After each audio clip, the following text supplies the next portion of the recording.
അതെ, ഇന്ന് സ്റ്റോറിയുടെ കൂടെ ചെറിയൊരു ഇൻഫോർമേറ്റീവ് വീഡിയോ കൂടെ ആയാലോ?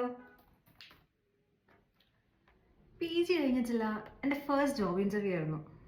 ഞാൻ അത്യാവശ്യം കോൺഫിഡൻ്റ് ഒക്കെ ആയിരുന്നു. ചോദിക്കുന്ന ചോദ്യങ്ങൾക്കൊക്കെ കുഴപ്പമില്ലാതെ ആൻസേഴ്സ് പറയുന്നുണ്ട്. പക്ഷേ ഇൻ്റർവ്യൂ ബോർഡിലുണ്ടായിരുന്ന ഒരു സാറ് ഞാൻ പറയുന്ന എല്ലാ ആൻസേഴ്സിലും ഓരോരോ എറേഴ്സ് ആയിട്ട് നോട്ട് ചെയ്യാൻ തുടങ്ങി. നോട്ട് ചെയ്യൽ മാത്രമല്ല, പുള്ളി അത് അവിടെ വെച്ചാൽ എന്നെ കറക്റ്റ് ചെയ്യാനും സ്റ്റാർട്ട് ചെയ്തു. ഈ എറേഴ്സ് എന്ന് പറയുമ്പം grammatical errors, structural errors, pronunciation errors, ഇങ്ങനത്തെ എറേഴ്സ് ആദ്യമൊന്നും അതെന്നെ വല്ലാതെ ബോധർ ചെയ്തില്ല.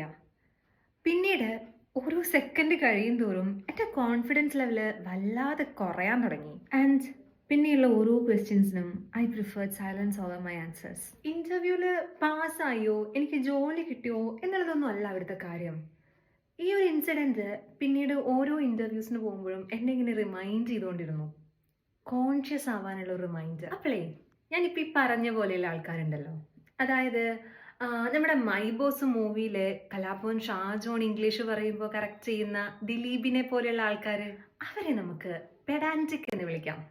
പെഡാൻറ്റിക് അതായത് ലാംഗ്വേജിൽ മാത്രമല്ല കേട്ടോ, ഓരോരോ കാര്യങ്ങളിലും നമ്മൾ ചെയ്യുന്നതിൽ മിസ്റ്റേക്സ് കണ്ടുപിടിച്ച് അതിങ്ങനെ നമ്മളെ കറക്റ്റ് ചെയ്ത് ഇറിറ്റേറ്റ് ചെയ്യുന്ന ആ ഒരു കൂട്ടം ആൾക്കാരില്ലേ, അവര്.